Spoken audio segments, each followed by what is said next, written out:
Kabar baik semua? Amin ya. Iya Bu, kalau saya nggak baik saya dari sini gitu ya. Karena semua baik, semua aman, Tuhan menyertai kita dan kita boleh ada pagi hari ini. Iya. Sebelum kita ini minggu apa ini Bapak Ibu? Kesengsara gitu. Ya. Minggu-minggu ini kita akan mengingat ya bagaimana karya Yesus dalam hidup kita. Jadi sebelum saya masuk dalam khotbah saya, bisa tolong Pak kasih sedikit cuplikan dong. Ya. Nah, kita lihat dulu sedikit cuplikan. Bagaimana sih penderitaan Yesus? Ya, jadi kira-kira seperti ini gambarannya. Bagaimana Yesus menderita di atas kayu salib. Bagaimana itu tubuh yang tercabik-cabik. Tubuh yang penuh berlumuran darah. Harusnya kita yang mengalami. Harusnya saya yang dihukum. Videonya, bukan tulisannya ya. Jadi maklum ya, pemain baru di belakang. Berlebihan ya. Ya, sambil kita menunggu itu, kita buka Alkitab kita, boleh buka HP-nya. Yesaya 53. Yesaya 53 ayat yang keempat sampai yang keenam. Nah, tolong itu tulisannya. Ya kira-kira seperti inilah ya Bapak Ibu, bisa perhatikan baik-baik kondisi yang dialami Yesus ketika ia diperhadapkan. Seperti ini tadi. Ya. Kita lihat baik-baik. Nah, dia dicambuk Bapak Ibu. Ini namanya dicambuk ya. Dan di ujung cambuk itu biasanya ada dia seperti pengait. Kayak mata kail yang suka mancing. Ya, seperti mata kail. Nah, ketika dipukul, maka dia akan menarik daging kita. Ya, saya pun tidak kuat melihat. Bukan hanya dicambuk, dipukul, dia dihina, ya, diludahi. Siapa sih sebenarnya yang salah? Siapa yang seharusnya menerima hukuman itu? Dia Allah yang kudus. Dia tidak pernah ada kebohongan dari dirinya. Tidak ada satupun kebohongan yang keluar dari dia. Tapi dia melakukan semua itu karena cintanya bagi saudara dan saya. Kita buka? Oke. Yesaya 53 ayat 4 sampai yang ke-6. Saya mengajak kita itu melihat video, kita bisa bayangkan apa yang Yesus alami ketika itu. Ya, bagaimana rasanya ketika itu? Kalau misalnya tarik ke diri kita, misalnya saya yang di posisi itu, kuat nggak saya? Oke, Yesaya sudah ketemu? Oke. Yesaya 53 ayat 4 sampai 6. Oke, kita baca bersama-sama Bapak Ibu, pelan-pelan aja kita hayati ayat demi ayat. 1, 2, 3 ya. Tetapi sesungguhnya penyakit kitalah yang ditanggungnya dan kesengsaraan kitalah yang dipikulnya. Padahal kita mengira dia kena tulah, dia dipukul dan ditindas Allah. Tetapi dia oleh karena pemberontakan kita, dia diremukkan oleh karena kejahatan kita. Ganjaran yang mendatangkan keselamatan bagi kita ditimpakan kepadanya, dan oleh bilur-bilurnya kita menjadi sembuh. Kita sekalian sesat seperti domba, masing-masing kita mengambil jalannya sendiri, tetapi Tuhan telah menimpakan kepadanya kejahatan kita sekalian. Amin. Ya, minggu-minggu ini, ya jadi mulai dari Minggu sampai ke Jumat Bapak Ibu, saya ajak kita merenungkan. Ya, dari minggu ini lah ya, sampai hari Jumat nanti puncak. kita merenungkan kesalahan siapa yang ditanggung oleh Yesus. Kita tanya diri kita, sudah berapa banyak kesalahan yang saya lakukan dalam hidup saya? Sejak saya lahir sampai hari ini, berapa banyak kejahatan yang saya lakukan? Mungkin kita bukan pembunuh, mungkin kita bukan penjahat, bukan perampok, ya. Tetapi apakah perkataan kita, perkataan kok di sini? Perkataan kita, pikiran kita, hati kita sesuai dengan firman Tuhan. Ya. Peristiwa penyaliban Yesus, ya, dari sini kita melihat. Dari peristiwa cuplikan yang tadi, kita melihat betapa besar kasih Tuhan bagi kita. Jadi salib itu bukan tentang agama, Bapak Ibu. Jadi jangan kita pikir, oh saya pakai salib, saya punya salib, salibnya udah nggak ada. Di sini masuknya. Salib Kristus itu bukan berbicara tentang Kristen, agama. Saya mau bilang di luar sana yang bukan Kristen pun banyak yang pakai salib. Dianggap sebagai gaya, fashion. Ya. Salib adalah salib adalah bukti bahwa kasih Allah merupakan kasih yang sejati. Jadi salib itu tadi bukan sekedar simbol dia adalah Kristen, tetapi salib adalah kasih Kristus. Ya. Kasih sejati yang selalu membayar harga. Amin. Yesus membayar harga. Ada harga yang harus dibayar. Ya. Jadi kalau kita bilang, aku mengasihi Engkau Tuhan, aku mengasihi Engkau lebih dari segala yang ada, tetapi kita tidak memiliki kasih kepada Kristus, itu bohong, ya. Tidak ada pengampunan yang tidak menggunakan pengorbanan. Tidak ada namanya pengampunan tanpa pengorbanan. Pengampunan itu selalu disertai dengan pengorbanan. Entah itu korban perasaan, Yesus mengorbankan dirinya untuk kita sebagai bukti kasih Allah. Ya, jadi ayat ini sebenarnya berbicara tentang inti Injil yang sesungguhnya. Yesaya 53 ini, ya, bukan hanya sekedar peristiwa sejarah yang diingat setiap tahun, bukan sekedar peristiwa yang tercatat di dalam Alkitab, bahkan mungkin di dalam buku-buku sejarah, buku-buku Kristen, ya, tetapi penyataan, ya, terbesar kasih Allah bagi saudara dan saya. Jadi Yesaya 53 dikenal sebagai nyanyian hamba yang menderita. Ya, 53 ini dikatakan nyanyian hamba, seorang hamba yang menderita. Ya. Menyatakan inti karya penebusan Allah. Manusia berdosa, tetapi Kristus menggantikan posisi manusia. Harusnya tadi kita yang dicambuk, harusnya kita yang dipukuli, kita yang diludahi, kita yang harusnya bawa pikul itu salib kita sendiri. Tetapi Yesus menggantikan posisinya di atas kayu salib. Ya. Yang pertama, kasih memikul beban manusia. Coba kita lihat ayat yang keempat, tolong ayat yang keempat. Nah, kita baca baik-baik ya. Kita baca baik-baik. Tetapi sesungguhnya penyakit kitalah yang ditanggung. Penyakit kita. Ini bukan berbicara tentang sakit batuk, sakit demam, sakit flu, urat kejepit, asam urat, bukan itu. Bukan hanya berbicara tentang penyakit fisik, tetapi penyakit rohani. Hubungan pribadi kita dengan Tuhan yang sudah mulai rusak. Hubungan kita dengan Allah yang tidak baik-baik saja. Ya.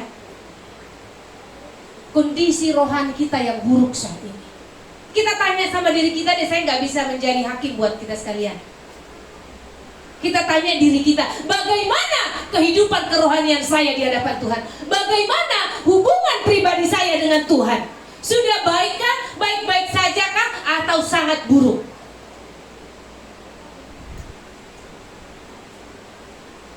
Ya. Jangan sampai kita hanya nama di KTP yang Tinduru Kristen, ya kan? Kristennya ditebal-tebalin, tetapi kelakuan tidak sesuai dengan firman Tuhan. Penyakit itulah, ya, yang tidak mau tahu dengan Tuhan, tidak mau tahu dengan sesama. Itu penyakit. Merasa diri lebih baik dari orang lain, itu juga penyakit. Menyombongkan diri, entah apa yang mau kita sombongkan.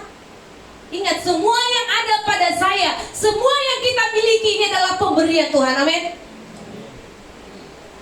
Coba tanya mama yang masih punya mama, tanya mamanya dulu masing-masing ya. Apa ada di antara kita yang lahir bawa logam, bawa emas 1 gram? Bawa dari perut mamanya bawa emas di 1 gram. Ada? Tidak ada.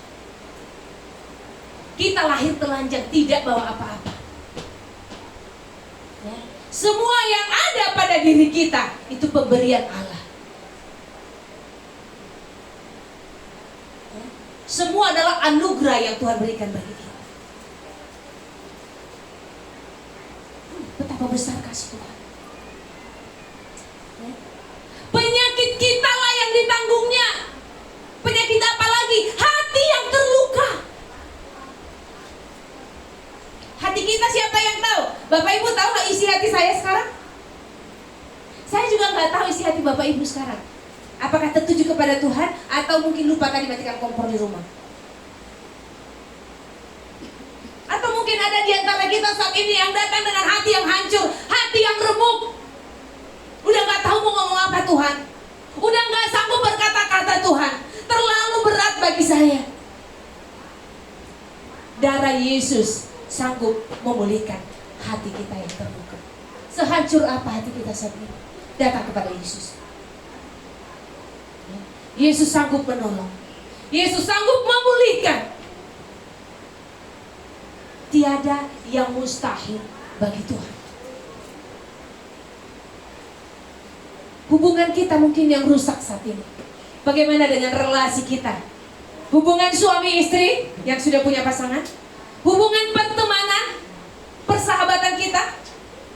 Hubungan keluarga besar kita? Ada yang bilang, aduh ibu, saya dengan ibu saya kayaknya nggak bisa bersatu lagi. Kenapa? Saya tidak bisa terima, saya tidak bisa mengampuni dia lagi. Saya katakan, jangan pernah mengandalkan kekuatanmu. Yesus telah membayar lunas. Yesus telah menyembuhkan segala penyakit kita di atas kayu salib. Datang kepada Yesus. Tuhan pulihkan, Bapa pulihkan. Tuhan sanggup memulihkan hati kita. Tuhan sanggup menyembuhkan hati kita yang hancur di hadapan Tuhan.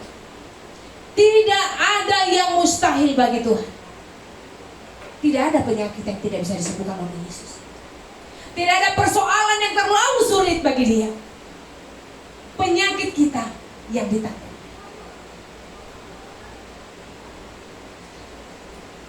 Terlalu sakit tuh penyakit. Ingat, yang perdarahan 12 tahun Tuhan bisa sembuhkan, amin. Kalau cuma batuk pilek,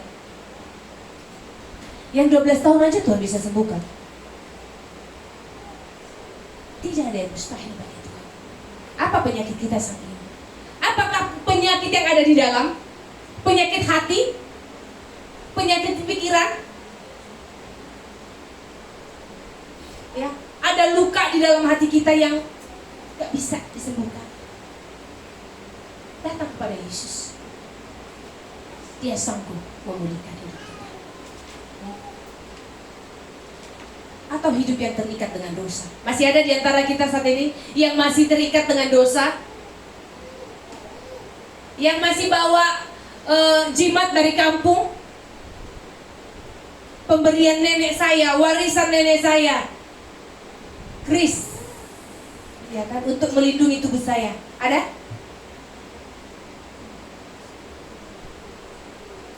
Dia tidak sanggup menjaga saudara saya. Ya. Benda sehebat apapun yang dari dunia ini tidak sanggup menjaga hidup kita. Hanya Yesus yang bisa menjaga, melindungi kita. Ya, yang masih terikat dengan kuasa dosa, yang masih terikat dengan hal-hal dunia. Anak-anak muda yang masih terikat dengan pornografi, itu dosa. Yang masih terikat dengan judi. Mungkin ada yang main judi online.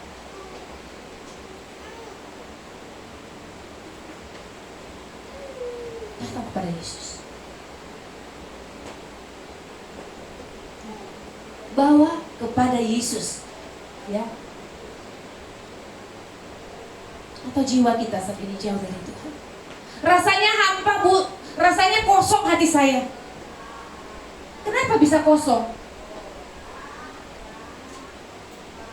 Kenapa rumah bisa kosong? Kira-kira kalau rumah ini kosong, kenapa dia bisa kosong? Karena nggak diisi. Benar? Rumah itu akan kosong kalau tidak diisi. Paling yang masuk apa? Debu, kucing, tikus. Akan masuk dia. Penyakit yang masuk, masalah yang masuk. Ketika firman Tuhan tidak ada di dalam rumah itu, di dalam hati kita. Kita adalah bait Allah. Ketika firman Allah tidak ada di dalam hidup kita, maka jiwa kita, hidup kita akan terasa hampa, jauh dari Tuhan. Ya jauh lah, kita gak pernah ajak dia ngomong. Coba buktikan, yang punya sahabat, yang punya bestie, tidak ajak dia ngomong 1 minggu atau 1 bulan. Enak gak rasanya? Pasti gak enak. Nah, Tuhan itu lebih dari segala-galanya. Dia bukan hanya saja sebagai teman curhat, ya, tapi dia penolong yang sejati. Dia yang sanggup menyembuhkan segala penyakit kita. Ya, hanya dia yang sanggup menyembuhkan segala penyakit kita. Dosa merusak total gambar Allah dalam hidup kita. Ya, dosa yang kita lakukan merusak gambar Allah dalam hidup kita. Ya, dalam Roma 3 ayat 23, ya. Roma 3 ayat 23, bisa minta tolong dong?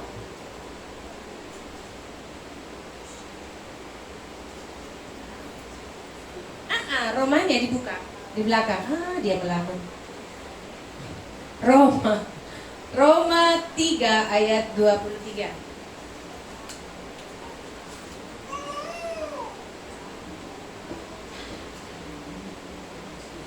Nah, karena semua orang telah berbuat dosa dan telah kehilangan kemuliaan. Semua orang telah berbuat dosa. Dan dosa itulah yang memisahkan kita dari Allah. Dosa itu merusak gambar Allah di dalam hidup kita. Dosa kita terlalu berat, ya, terlalu berat untuk kita tanggung sendiri. Kita nggak bisa menanggung dosa kita sendiri, sehingga Yesus mau menggantikannya untuk kita. Yesus memikul setiap dosa-dosa kita dan menyanggung setiap penyakit kita. Yang kedua, kasih yang menggantikan posisi orang berdosa. Kasih Yesus menggantikan posisi kita sebagai orang berdosa. Dia tertikam oleh karena pemberontakan kita. Bisa itu dihapus sedikit, Bu? Oh, di sini enggak ada, oh di situ dia ada ya. Nah, itu mengganggu bapak saya. Nah, bisa tolong di remote, Pak, ya. Iya, kasih yang menggantikan posisi. Oke, terima kasih. Dia tertikam, ya, tertikam. karena pemberontakan kita. Kata pemberontakan merupakan dosa yang disengaja. Karena pemberontakan. Kembali ke ayat yang tadi, Nek. Kata pemberontakan itu merupakan dosa yang disengaja. Contohnya kan kayak ada pemberontak, ada orang kudeta seperti itu. Orang-orang yang sengaja melakukan dosa itu. Dosa apa yang kita sengaja saat ini?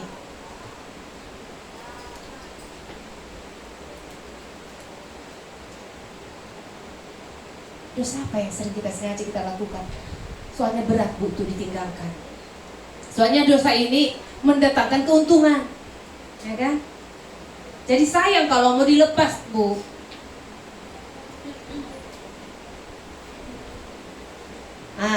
Pintar. Tetapi dia tertikam oleh karena pemberontakan kita. Yesus tertikam bukan karena dia melakukan kejahatan. Kita yang memberontak, kita yang menjadi penjahat, ya. Tetapi Yesus yang ditikam. Masih ada nggak alasan untuk kita bilang bahwa Tuhan engkau jahat, Tuhan engkau tidak baik, engkau tidak peduli kepada saya hanya karena masalah percintaan atau hanya karena masalah makan, minum, dan pakaian?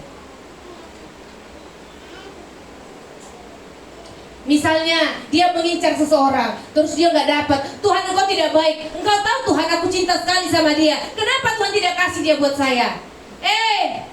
Tuhan tahu yang terbaik buat kita. Amin. Yang menurut kita terbaik belum tentu itu yang terbaik dari Tuhan. Tuhan yang paling tahu deh. Jangan kita sok bilang, aku paling tahu dia, pokoknya aku tahu dia segala-galanya dari luar dan dalam. Gak bisa. Gak ada bisa kita selami manusia.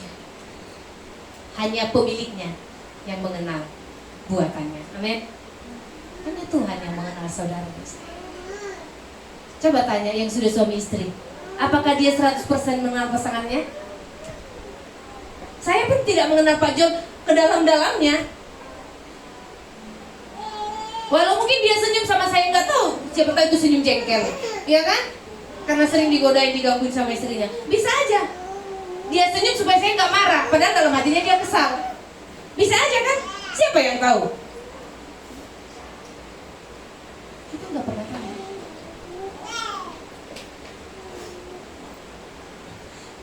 Kejahatan kita, ya, merusak moral, ya, kerusakan moral yang sangat dalam.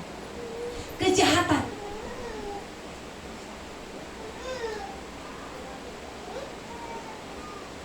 kejahatan yang disengaja, pemberontakan yang disengaja terhadap Tuhan. Dia sudah tahu hari Minggu itu harusnya datang kepada Tuhan, tetapi dengan sengaja dia lebih mementingkan hal yang lain. Ya, disengaja, kecuali memang nggak bisa mengelak tugas atau pekerjaan. Ngantuk kali aku katanya, mau tidur dulu 5 menit, tertidur sampai 2 jam. Bangun-bangun ibadah sudah selesai. Penyakit yang disengaja. Sudah tahu besok mau pelayanan, malam ini begadang sampai jam 3 pagi. Itu penyakit disengaja? Kita melayani Tuhan, Raja di atas segala raja. Berikan yang terbaik buat Tuhan. Kalau kita kira-kira bangun jam 3, tidur jam 3, jam berapa bangunnya itu? Jam 10. Oke lah. Pak John bilang, iya aku bisa tetap bangun jam 5. Ya, bangun jam 5. Kira-kira fresh gak? Jujur, fresh gak? Segar gak kita itu? Atau saat ibadah, dalam hati bilang, lama sekali Bu Yanti ini khotbah.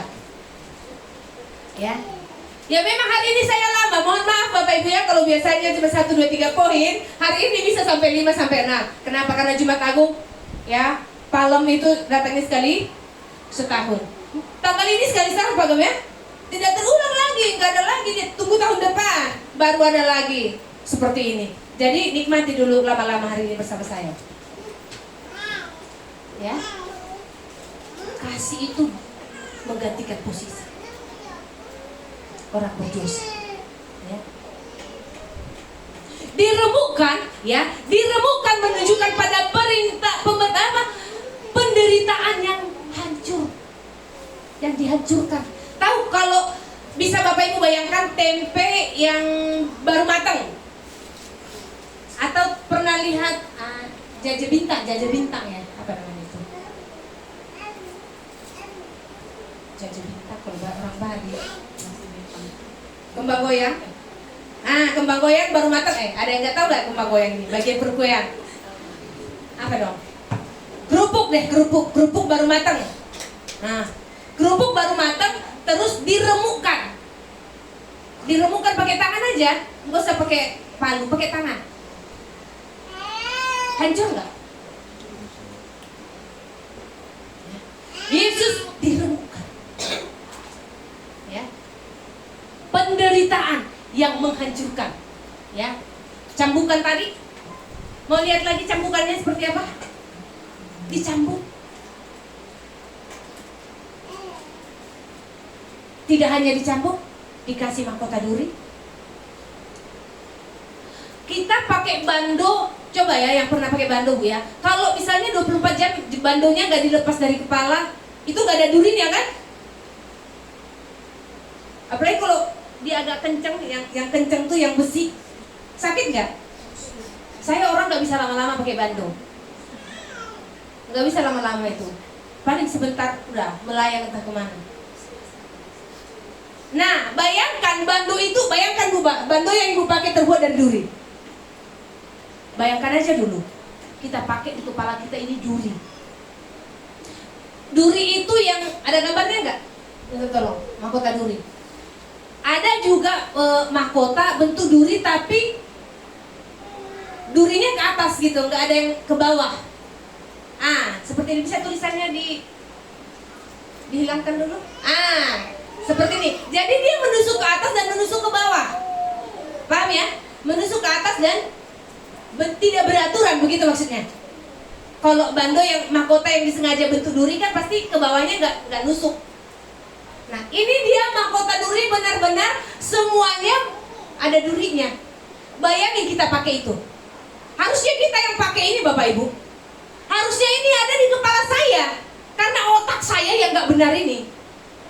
Otak saya yang sering memikirkan hal yang tidak baik, yang sering berpikiran yang jahat, merencanakan yang tidak baik, tetapi kepala Yesus yang dimahkotai duri. Harusnya ini kita yang menanggung ini.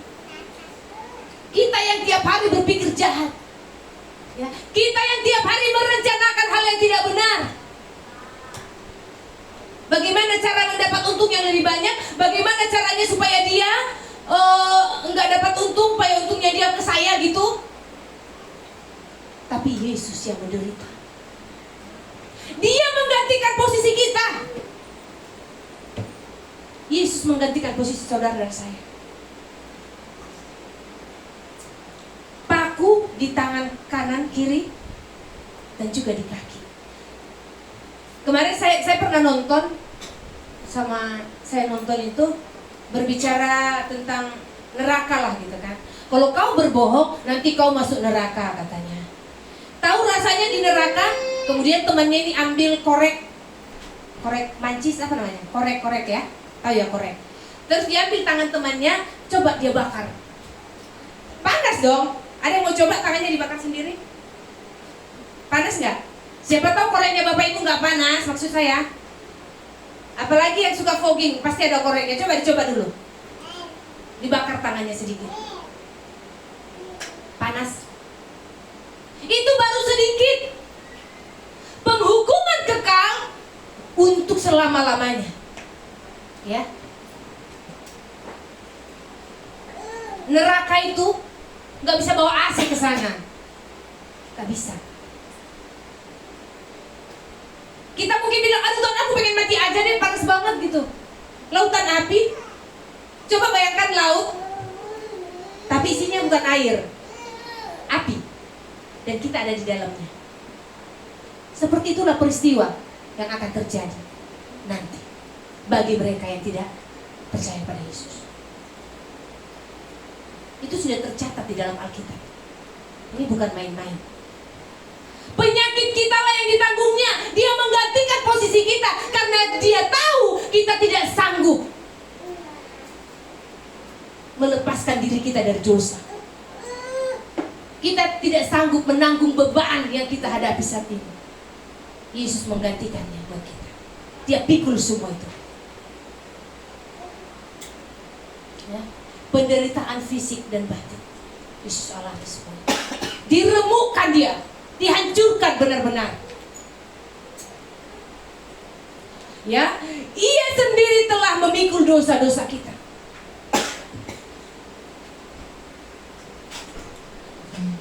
Ya, di salib terjadi pertukaran yang besar. Ya, ingat ini baik-baik Bapak Ibu. Di atas kayu salib itu telah terjadi pertukaran yang luar biasa. Coba kasih salib dong, biar kelihatan gitu salib. Ya, jadi tolong ikutin ikutin yang baru dulu hari ini ya. Di atas kayu salib, kan masa salib ini kan bukan ini salib. Di atas kayu salib ini terjadi pertukaran yang besar.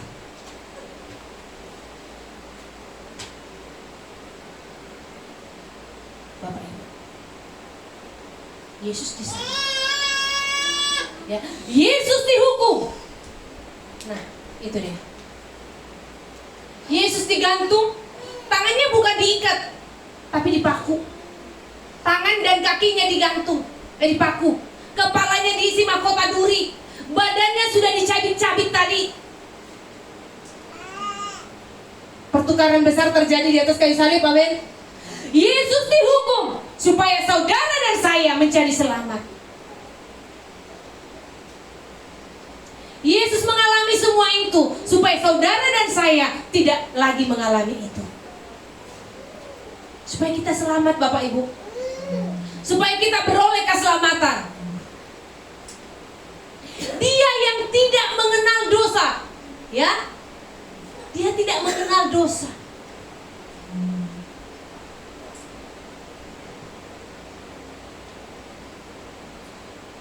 Kita lihat bagaimana pengorbanan Yesus bagi kita. Ya, lambung yang ditombak. Betapa besar pengorbanan Yesus bagi saudara dan saya.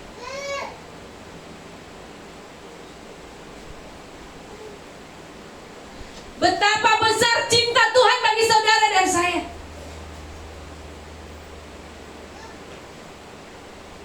Kasih yang sejati selalu melibatkan pengorbanan.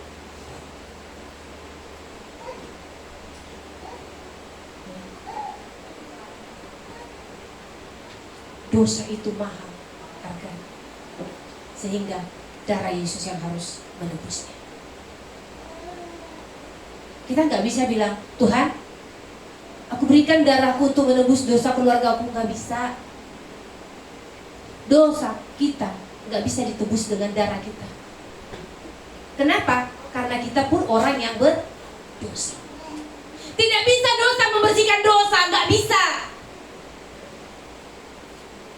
Yang bisa membersihkan dosa adalah harus yang kudus, yang murni, yang tidak mengenal dosa. Alkitab mengatakan bahwa Yesus tidak mengenal dosa. Tidak ada dosa di dalam hidupnya. Hanya Dia yang bisa menebus dosa saudara dan saya. Terjadi pertukaran yang begitu besar. Uang nggak bisa menebus kita. Kalau penjahat mungkin minta tebusan uang, itu lain ceritanya. Untuk dosa nggak bisa main uang, nggak bisa main sogok sama Tuhan. Sebanyak apapun uangmu, supaya aku nggak dihukum Tuhan. Kalau pernah Bapak Ibu lihat status saya pakai orang dalam gitu untuk masuk surga, itu hanya cerita Bapak Ibu. Nggak ada ceritanya pakai orang dalam karena malaikatnya orang Batak gitu, terus orang Batak bisa masuk surga. Nggak ada. Itu hanya lelucon. Itu hanya sindiran untuk kita yang suka main orang dalam. Masalah surga itu pribadi kita dengan Tuhan. Amin. Pilihan kita masing-masing. Bukan karena orang tuamu Kristen, bukan karena pasanganmu Kristen, lantas kau masuk surga. Dengan mulut kita mengaku, dengan hati kita percaya. Yesus adalah Tuhan. Yesus telah menukar posisi itu. Yang ketiga, baru yang ketiga Bapak Ibu ya, kasih mendatangkan damai sejahtera. 5B, coba bisa 5B.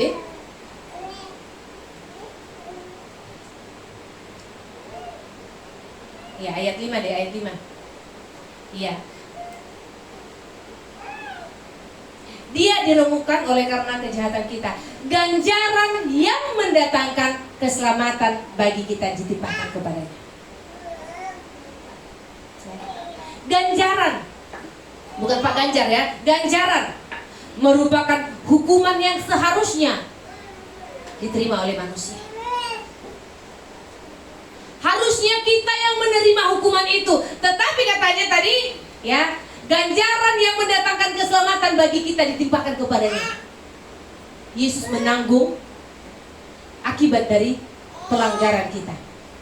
Yesus menanggung akibat dari kejahatan kita. Supaya apa? Saudara dan saya beroleh hidup yang kekal. Supaya kita tidak ikut dalam lautan api di kemudian waktu. Kapan Bu? Saya nggak tahu juga. Hanya Tuhan yang tahu kapan. Nah itu rahasia Tuhan. Kapan dia datang? Ingat, Tuhan itu datang seperti pencuri. Ada yang tahu pencuri kapan datang? Kalau pencuri datang, kita pasti jaga-jaga kan? Siapkan parangnya, siapkan obornya, siapkan bentungannya. Kita kunci rumah kita baik-baik. Tapi karena kita tidak tahu kapan pencurinya datang, kita harus selalu siap sedia. Tutuplah pintunya kalau mau tidur, jangan dibuka, nanti pencurinya datang. Ditutup rapat-rapat pintunya kalau mau tidur. Maksudnya apa? Siap sedia. Kita nggak tahu kapan Tuhan datang. Ya.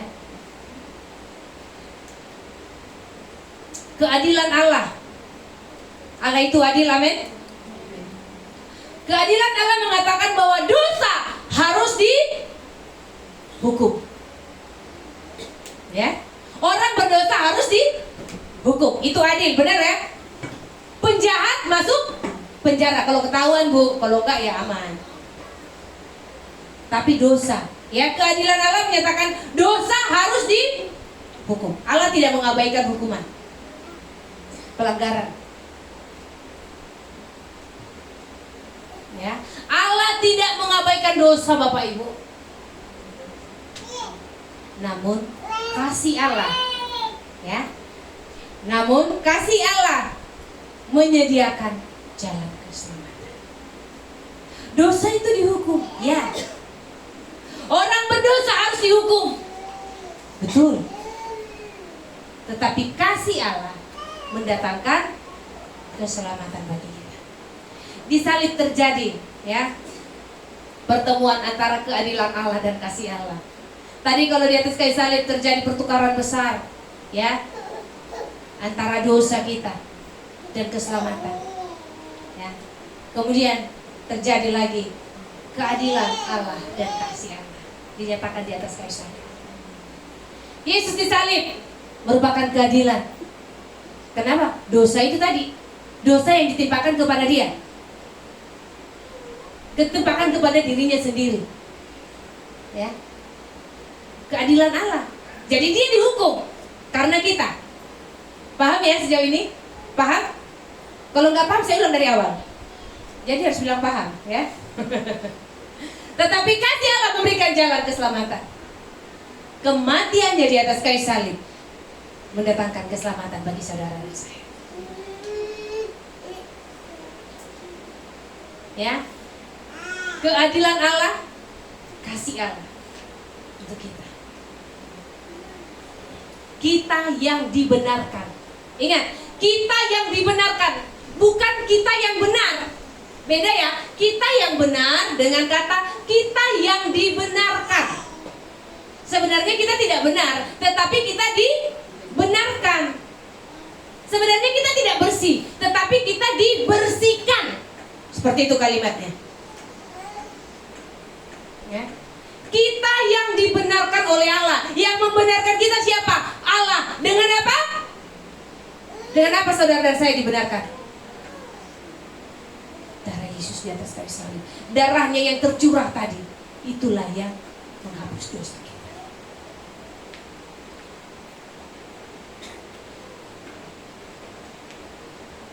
Ya, damai sejahtera bukan soal perasaan. Ya. Jadi damai sejahtera itu bukan soal tenang, ya kan? Tetapi pemulihan hubungan dengan Allah. Ada damai sejahtera. Hubungan kita dengan Allah dipulihkan. Hubungan kita dengan pasangan dipulihkan. Hubungan kita dengan keluarga, dengan anak-anak, dengan suami, dengan tetangga, dengan orang tua dipulihkan. Damai sejahtera Allah ada pada kita, ada pada keluarga. Satu orang diselamatkan, seisi rumah diselamatkan. Diselamatkan karena apa? Karena yang satu orang ini nanti menyampaikan kepada seisi rumah, sehingga seisi rumah memperoleh keselamatan. Ya. Salib, ya. Dosa membuat manusia menjadi musuh Allah. Dosa menjadikan manusia menjadi musuh Allah. Seterunya Allah kan?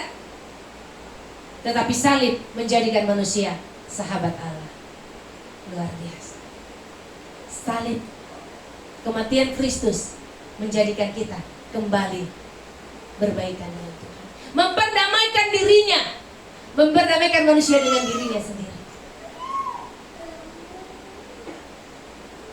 Kasih Kristus menghapus permusuhan antara manusia dengan Allah.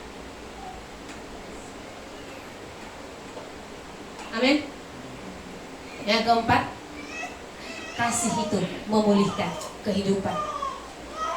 Kasih yang memulihkan kehidupan kita. Dan oleh bilur-bilurnya kita menjadi sembuh. Amin. Dan oleh bilur-bilurnya kita menjadi sembuh. Kasih itu memulihkan hidup kita. Ya. Oleh bilur-bilurnya kita sembuh. Bilur-bilur bisa dilihat tadi bagaimana luka-lukanya itu, bekas cambukan itu, bekas cabik-cabikan itu. Ya. Bilur-bilur, luka akibat cambukan tadi.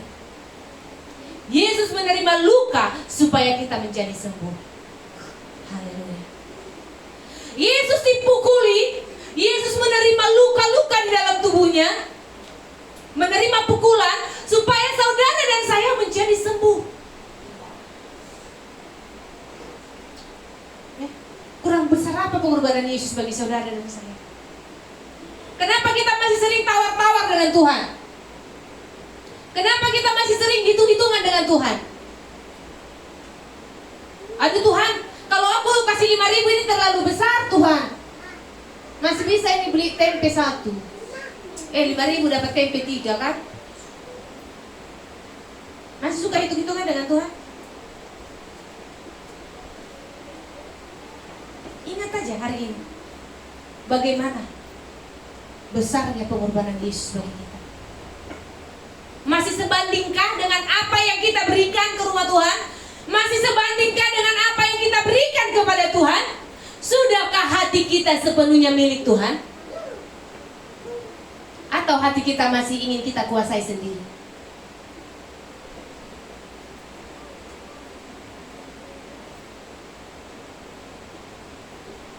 Ketika engkau menolong sesamamu, engkau sama halnya melakukannya untuk Tuhan. Ketika engkau memberikan kepada orang yang tidak punya baju, memberikan kepada orang yang kelaparan, engkau telah melakukannya kepada aku, kata Yesus. Sekarang tanya diri kita masing-masing, sudahkah saya memperhatikan orang yang ada di sekeliling saya? Sudahkah saya mengasihi sesama saya? Sudahkah saya mengasihi pasangan saya? Jangan bilang, ya khusus yang berkeluarga, jangan bilang aku mengasihi orang lain, aku mengasihi jemaat Tuhan, tetapi saya tidak bisa mengasihi pasangan saya. Itu firman Tuhan katakan, pembohong. Jangan bilang, aku mengasihimu Tuhan, tetapi tidak bisa mengasihi pasangan. Tidak bisa mengasihi orang yang melakukan kejahatan kepada kita. Kasih itu mengampuni, amin. Mengampuni, mengampuni lebih sungguh, mengasihi, mengasihi lebih sungguh. Tuhan lebih dulu mengasihi kepadaku. Yesus sudah lebih dulu melakukan. Teruskan, itu maksudnya. Lakukan apa yang Yesus sudah lakukan bagi saudara dan saya. Kerjakan keselamatanmu. Kerjakan apa yang Tuhan sudah mulai. Lanjutkan. Lanjutkan. Apa yang sudah kita dengar hari ini, sampaikan kepada mereka yang belum mendengar bahwa Yesus adalah Tuhan. Urusan orang itu percaya atau tidak, serahkan kepada Allah. Itu tugas Tuhan. Roh Kudus yang punya karya.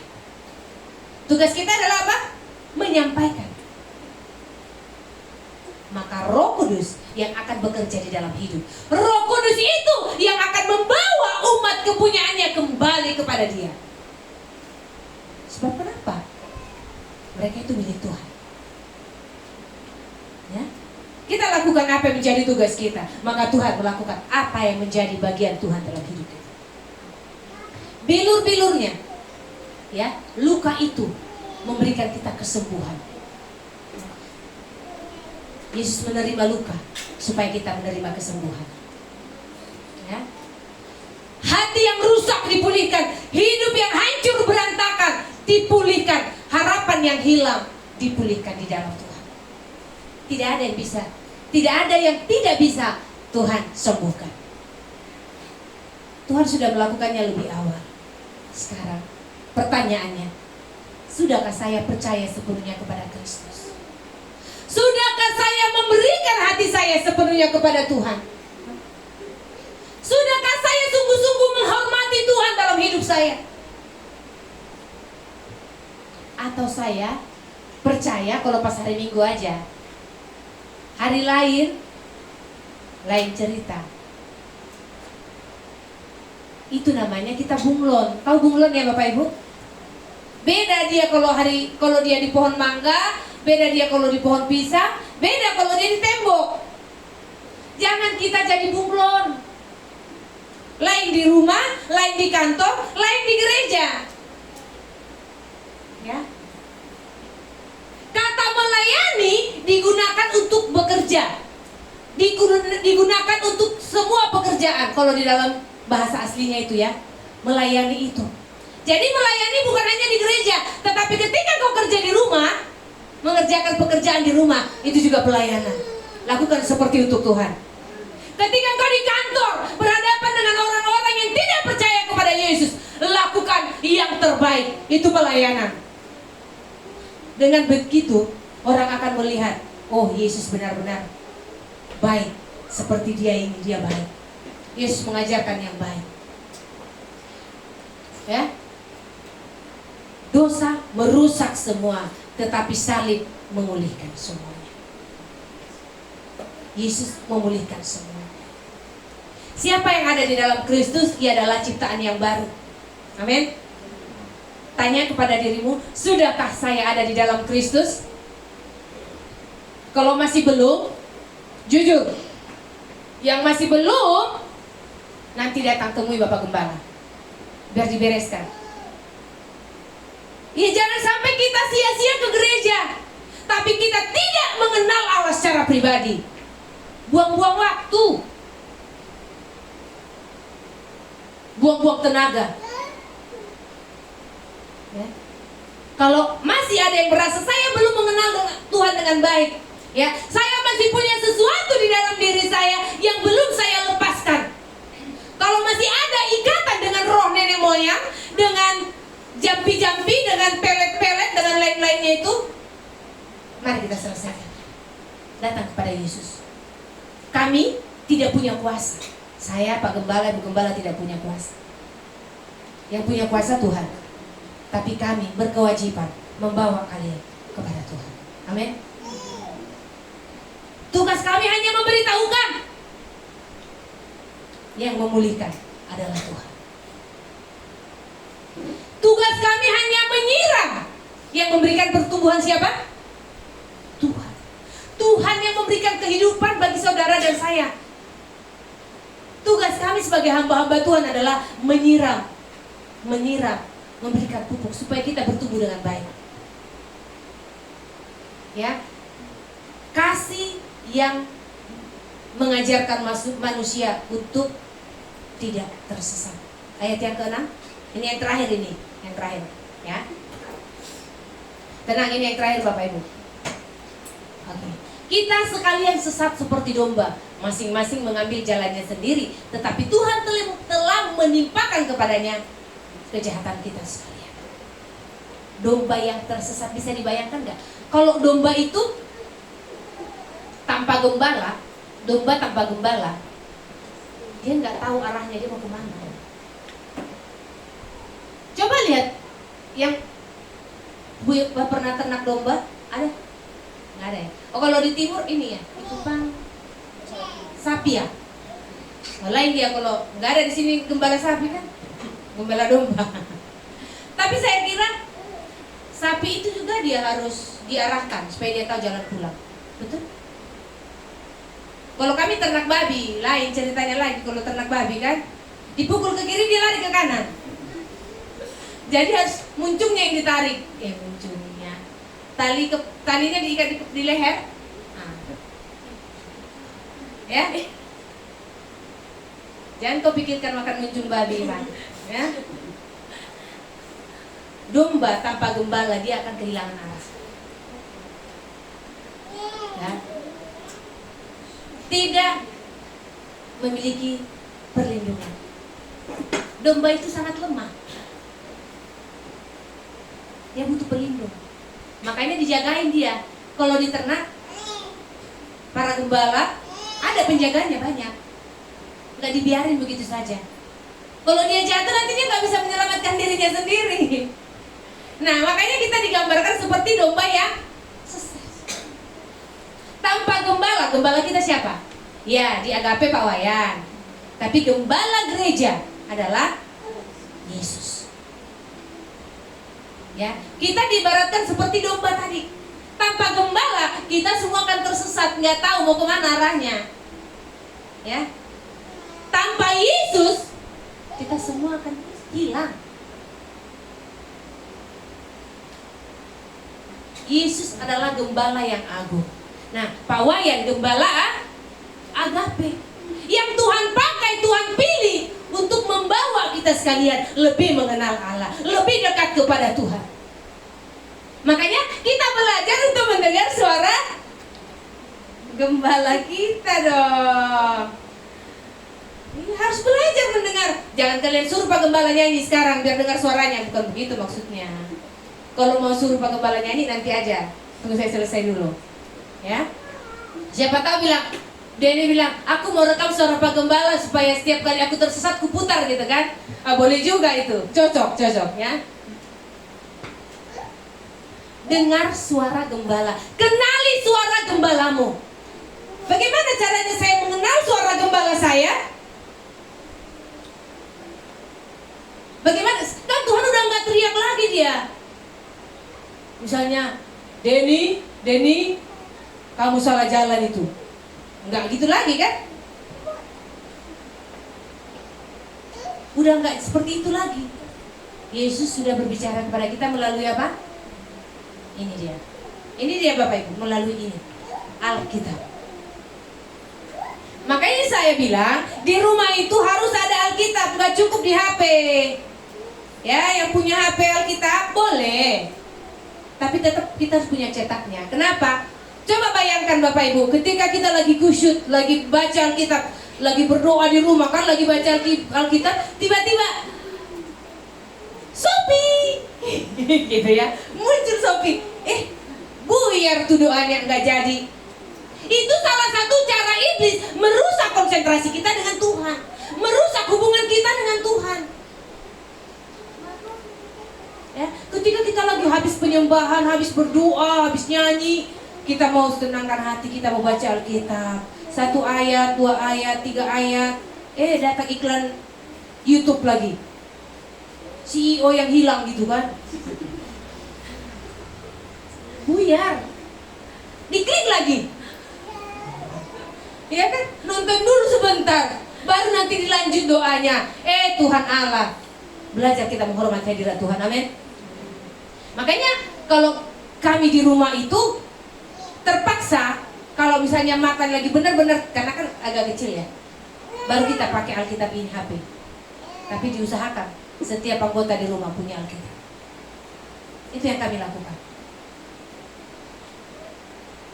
Ya. Aduh mahal Alkitab, Bu. Ada yang bilang Alkitab mahal? Angkat tangan dulu.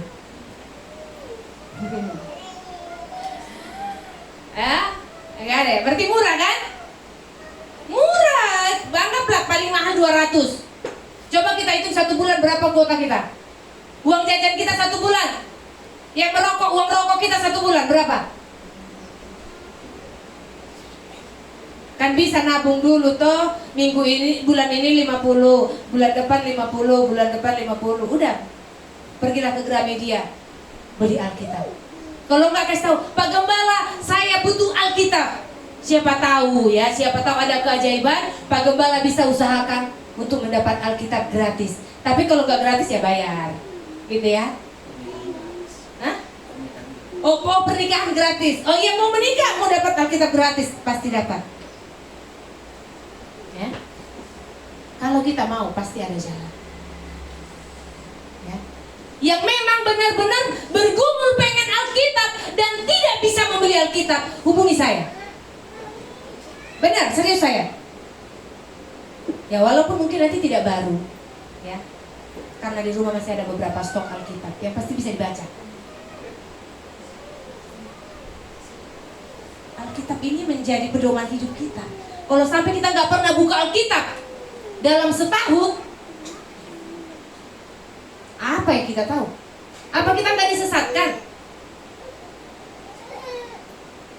Kita akan diombang-ambingkan. Yang biasa naik kapal, ada yang biasa naik kapal? Naik kapal kapal apa lagi Pak Gam? Kilong ya, kilong.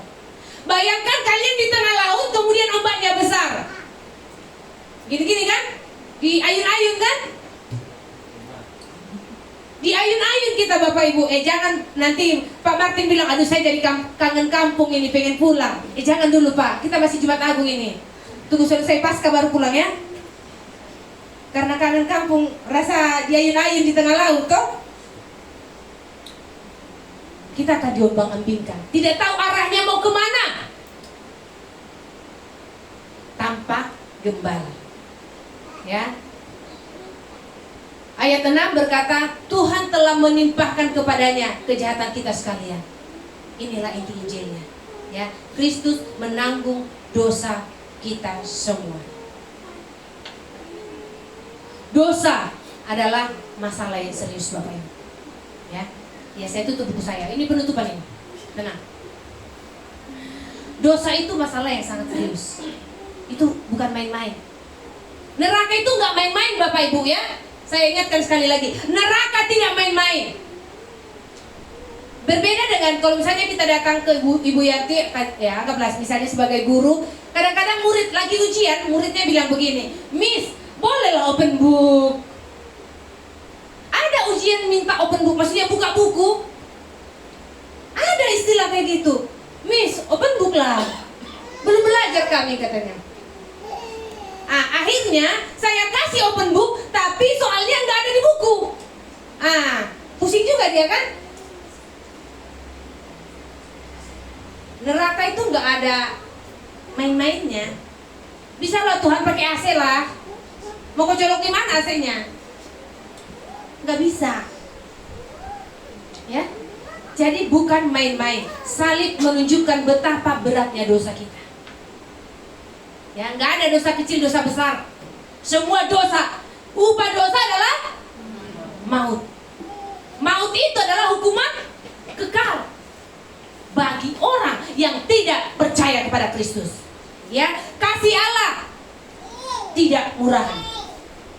Amin. Kasih Allah itu tidak murahan Bapak Ibu. Kita mendapatkan sesuatu yang kita tidak sanggup untuk beli. secara cuma-cuma karena Tuhan tahu kita nggak bisa bayar. Jadi jangan dianggap murahan. Jadi anggap remeh kalau datang dengan Tuhan. Ya. Kalau datang menghadap Tuhan, jangan jadi kita itu menggampangkan. Cuman ke gereja ini. Datanglah dengan hati yang sungguh-sungguh. Persiapkanlah dirimu dengan baik. Ya, coba kalau misalnya kita dipanggil sama Pak, siapa pemimpin di Bali? Pak Oscar ya? Koster. Oscar itu tulang saya maksudnya. Pak Koster. Berani nggak kita datang dengan dandanan apa adanya? Pakai celana potong, celana pendek dengan baju potong begitu. Baju-baju jangkis yang segini nih. Nggak nyampe ke sini, nggak nyampe ke sini. Jadi segini aja dia. Berani nggak kita? Kalaupun mungkin kita berani, tapi saya yakin baru di gerbang kita udah disuruh pulang. Kenapa? Tidak menghormati yang kita jumpai. Kita datang kepada Tuhan loh. Bukan, saya nggak bilang kalau datang ke gereja harus baju baru tiap minggu. Enggak. Tuhan juga nggak lihat baju kita, apalagi mereknya. Tuhan nggak peduli itu. Yang Tuhan lihat apa? Datanglah dengan sopan, karena kita menghadap Raja di atas segala raja. Dia sudah memberikan segalanya buat kita. Dia tanggung penderitaan kita. Dia tanggung semua pukulan supaya kita tidak dipukul lagi. Ya. Dia tanggung semua luka-luka supaya kita menjadi sembuh. Ya.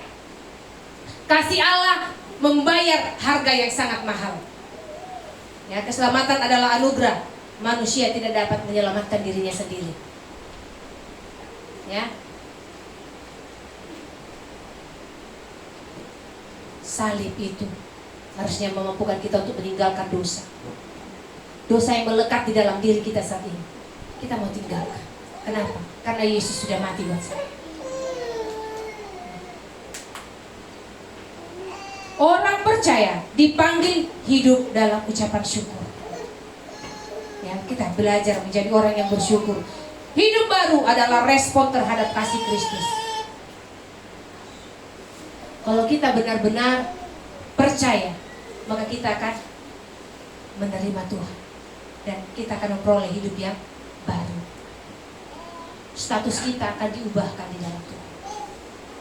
Status saudara dan saya, yang tadinya kita adalah budak, kemudian kita menjadi sahabatnya Allah, menjadi anak-anaknya Allah.